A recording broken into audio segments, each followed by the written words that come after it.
एक किसान खेत में जुताई कर रहा था तो उसके हल से कुछ पत्थर निकल के आए। उसने पत्थर देखे कि खेत के बीचों बीच बहुत सारे पत्थर हैं, ये तो फसल को बिगाड़ देंगे।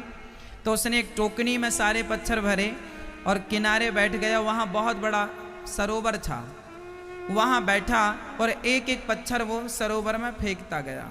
एक एक पत्थर फेंकता गया, फेंकता गया, फेंकता गया। वहां से एक व्यक्ति निकला।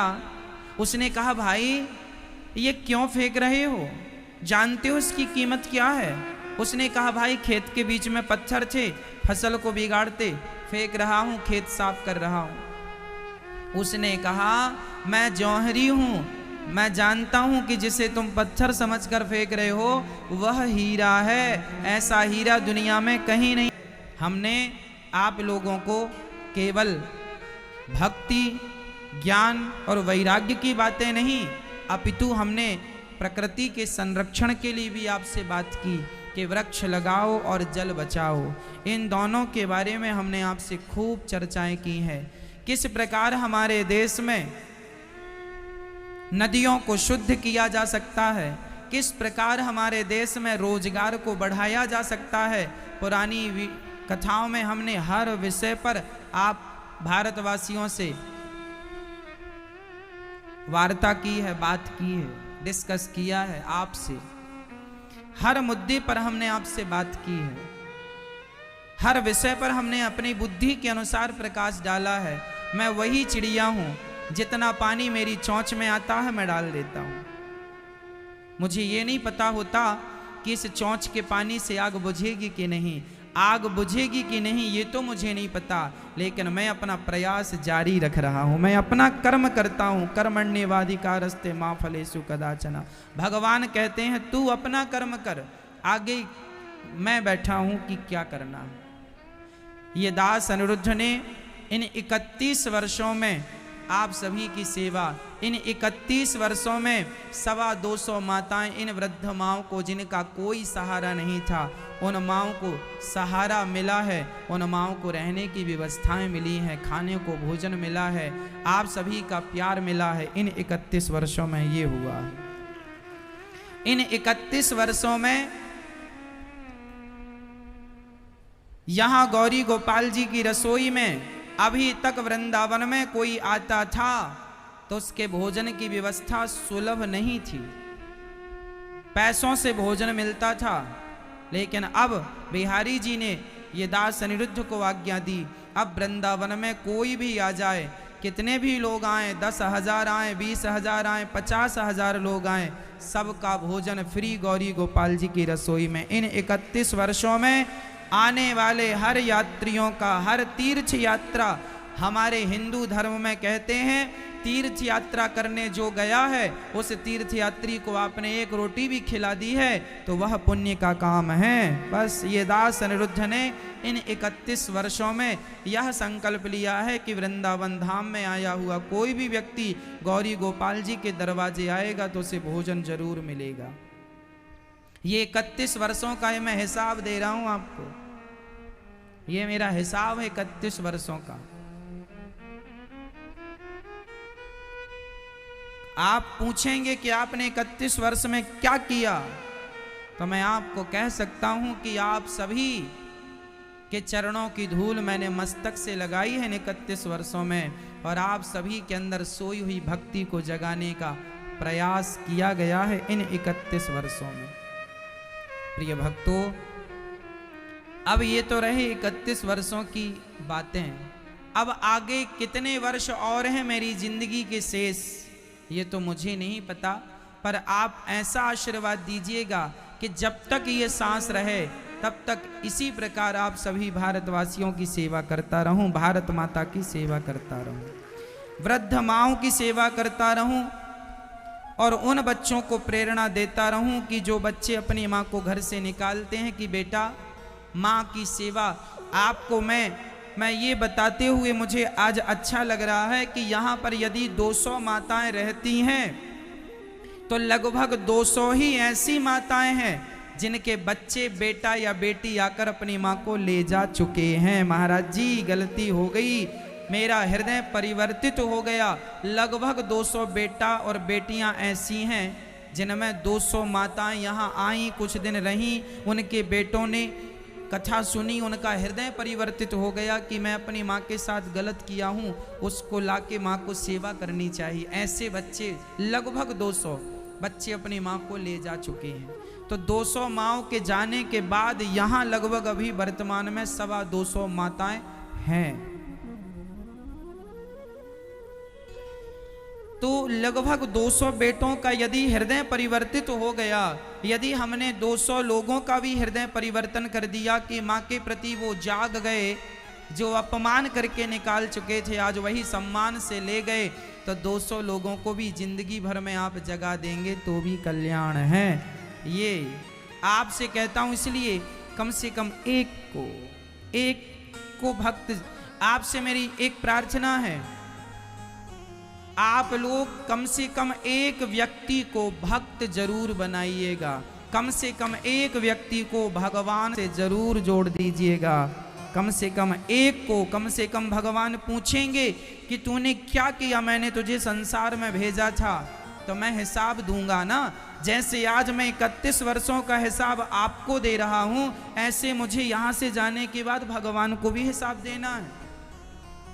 वो भी पूछेंगे मैंने तुझे 31 साल दिए, 50 साल दिए, 80 वर्ष दिए, 100 साल दिए, तूने क्या किया? क्या जवाब दोगी माँ? लड़ाई किया, झगड़ा किया, निंदा की, चुगली की, गला दबाया, अपशब्द कहे, यही ना।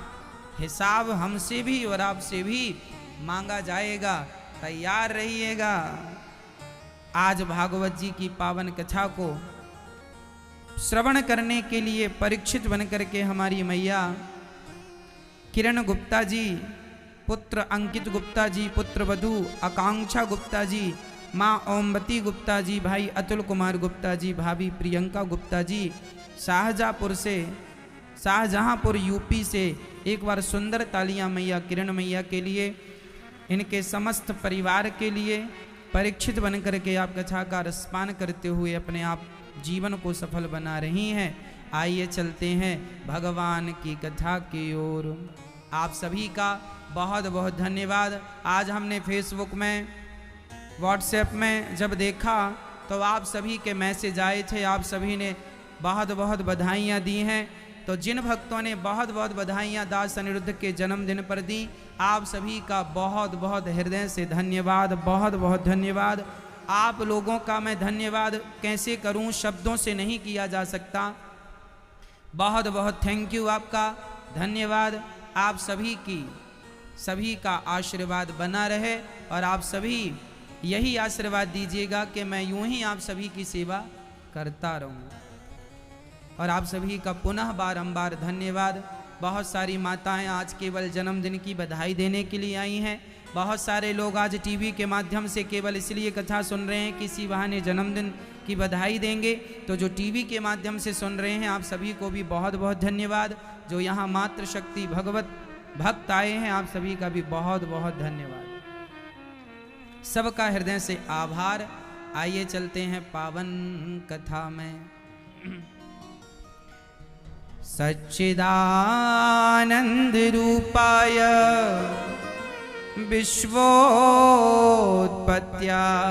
विश्वोत्पत्त्यादिहेतवे तापत्रय विनाशाय श्रीकृष्णाय वयं नमः। सच्चिदानंद पहले श्लोक में युगल नाम है श्री कृष्णाय वयं नुमः। श्री मतलब राधा सहित कृष्ण को हम नमस्कार करते हैं। यम प्रव्रजन्तमनुपेतमपेत कृत्यम द्वैपायनो विरह कातर आजुहाव पुत्रेति तन्मयतया तर्वोभिनेदुस् तम सर्वभूत हृदयं मुनिमानतोस्मि। सुखदेव भगवान का जन्म हुआ और जन्म लेते ही वो सन्यास लेने चल पड़े। अच्छा, सुखदेव जी कैसे विलक्षण संत हैं, जन्म लेते ही सन्यास लेने चल पड़े। किसी ने कहा ये क्या बात है, जन्म लिया और सन्यास, शादी कर लो, विवाह कर लो, थोड़ा रह लो, फिर चले जाना। सुखदेव जी बोले क्या भरोसा कि हम ये सब करने के बाद चले जाएं। आदमी गृहस्थ में ऐसा उलझता है कि फिर निकलता नहीं है। अच्छा, गृहस्थ जीवन बुरा नहीं है, गृहस्थी बुरी नहीं होती भक्तों, गृहस्थी बहुत अच्छी होती है, पर गृहस्थी में रहकर भगवान को भूल जाना ये जरा बुरी बात है। पति पत्नी पुत्र सब लोग प्रेम पूर्वक भगवान का चिंतन करो, और चिंतन के साथ है ना मैया, ओ मैया, हो गई पंचायत। हाँ, अब थोड़ा ध्यान दे दो मेरी माँ।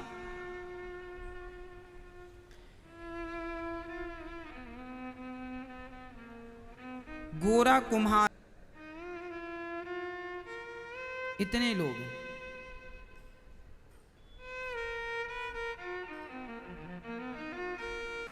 मतलब टोटल आप वृंदावन आए, इसके पीछे भगवान की कथा है।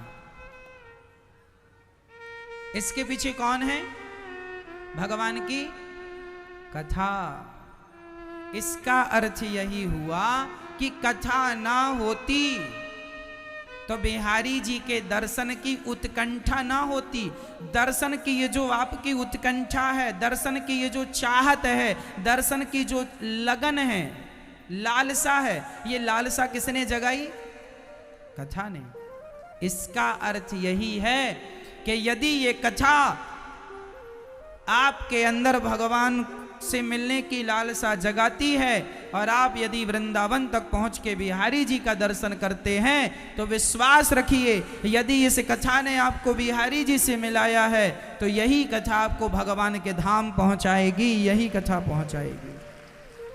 जुड़े रहिएगा, अपने आप को इस कथा से जोड़ के रखिएगा। बस जैसे पतंग अपने आप को डोरी से, धागे से जोड़ करके रखती है, यदि धागा कट जाए तो पतंग नीचे आ जाती है। जैसे पतंग को उड़ना हो तो उसे धागे का सहारा लेना ही पड़ता है, उसी प्रकार संसार का कोई प्राणी कहे हमें मोक्ष प्राप्ति करनी है, भगवान को प्राप्त करना है, तो बेटा मोक्ष पा या भगवान को पा, उसके लिए तुझे कथा का सहारा लेना ही पड़ेगा। बिना कथा के ना मोक्ष है, ना मुक्ति है, ना भगवान का दरस परस, कुछ भी नहीं है। बिना कथा के आदमी जीरो है। कथा सुनने के बाद ही आप लोग नाम जपने लगे हो भगवान का, माला जपने लगे हो राम नाम की, कृष्ण नाम की, नारायण नारायण। यदि कथा सुनते हैं तो देखो भगवान का दर्शन भी होता है, माला भी जप रहे हैं, आपके घर में सुख शांति भी हो गई। पहले कितने हजारों लोग हमसे ये कह चुके हैं महाराज जी हमारे घर में बहुत अशांति थी, पर जब से कथा सुनी तब से बहुत शांति हो गई। ये आप लोगों का रिस्पॉन्स है, आप लोग हमें बताते हैं। आज ही एक बहन आई और रोने लग गई, अच्छी पढ़ी लिखी सभ्य समाज की समझदार, रोने लगी। हमने कहा क्या हुआ? उन्होंने कहा महाराज जी हम इतने परेशान हो गए थे कि आत्महत्या का सोच रहे थे, लेकिन कथा सुनने के बाद हमारी सारी जिंदगी बदल गई। आज ही उन्होंने हमसे ये कहा। ऐसी एक नहीं मेरी माँ, दो नहीं, हजारों नहीं, लाखों लोग हैं ऐसे भारत में जिनकी जिंदगी कथा ने बदल दी। आप बताइए, आप में से ऐसे कितने लोग हैं जिनके जीवन में कथा से परिवर्तन हुआ है? सच्ची बताना। आप इतने लोग हैं? हाथ उठा के बताइए। आप सच्ची कह रहे हैं आपके जीवन में कथा से परिवर्तन हुआ है?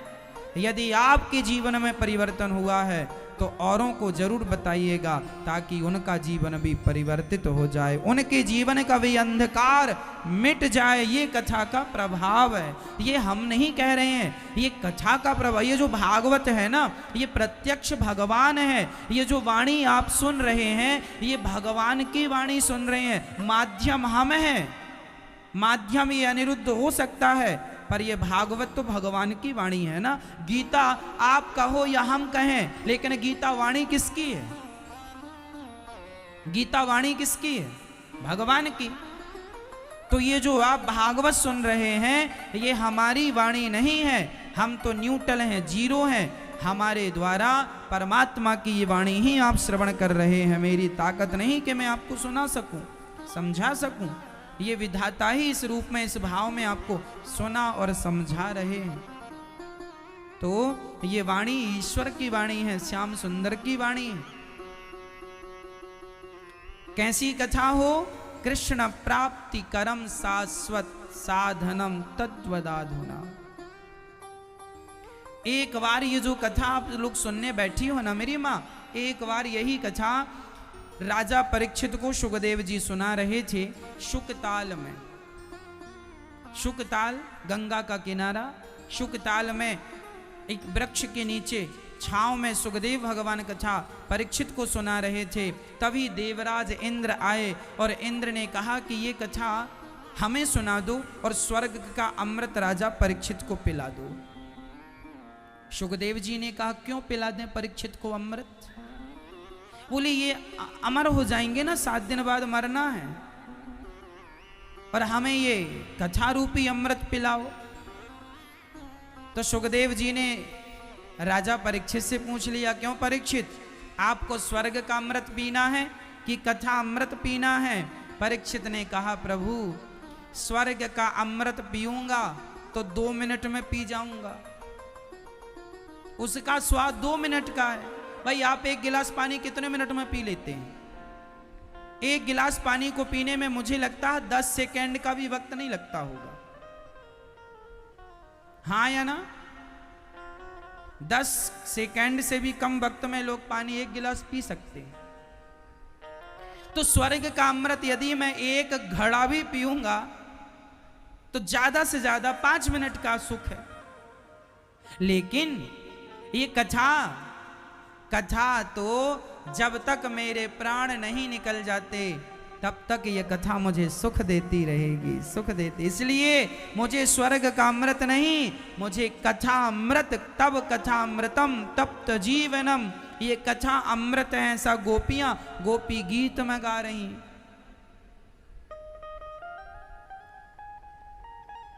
कैसे रहें हम कथा के बिना, कैसे रहें हम कथा के बिना? शायद भोजन के बिना जीवन संभव है, शायद भोजन के बिना जीवन संभव है, परंतु कथा के बिना जीवन संभव नहीं है। हाँ, राजा परीक्षित ने 7 दिन तक ना पानी ग्रहण किया आपने, ना तो भोजन ग्रहण किया। परीक्षित से सुखदेव भगवान कहते रहे कुछ खा लो, कुछ पी लो।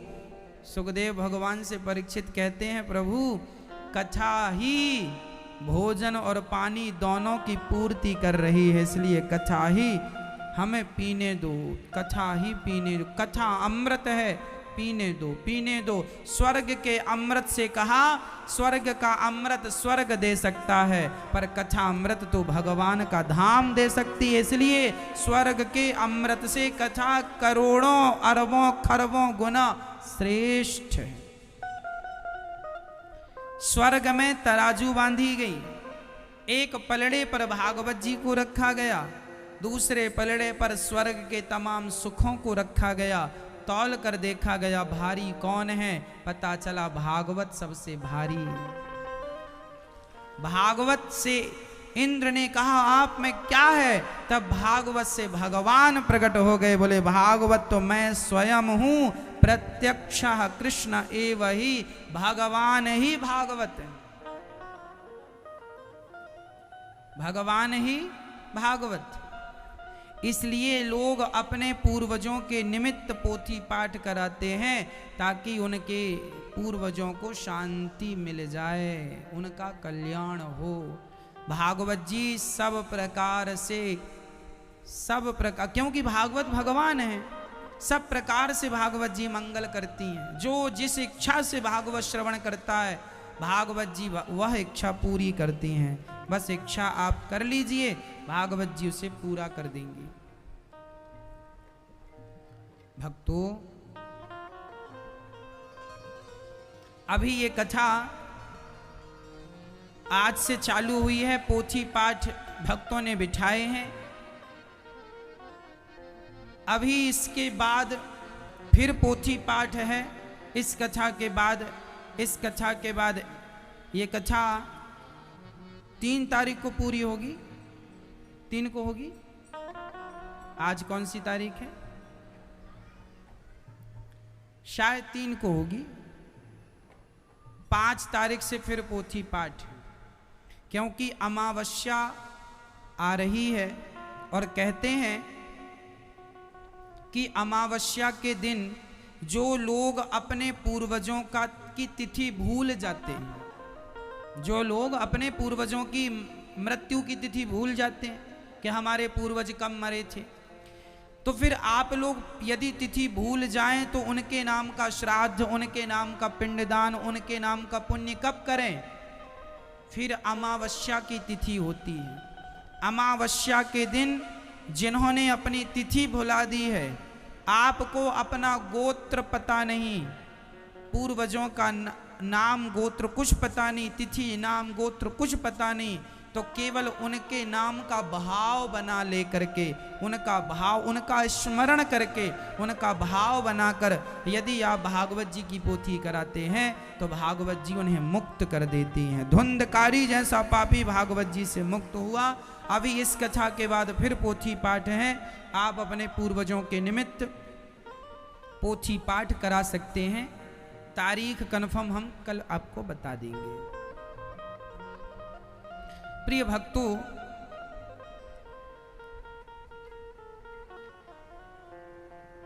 इंद्र को बड़ी गिलानी हुई कि मैंने भगवान का अपमान कर दिया, तौल दिया, भगवान ने क्षमा किया, कोई बात नहीं। 7 दिन में परीक्षित की सदगति हो गई। एक बार ये भागवत जी को नारद जी ने भी सुना। जो जो सुनता है सबका कल्याण होता। भाई गंगा का जो जो पानी पिएगा उसकी प्यास बुझती जाएगी, जो जो भोजन करेगा उसकी भूख मिटती जाएगी, जो जो कथा सुनेगा उनकी इच्छाएं भागवत जी पूरी करती जाएंगी, उनका मनोरथ पूरा होता चला जाएगा।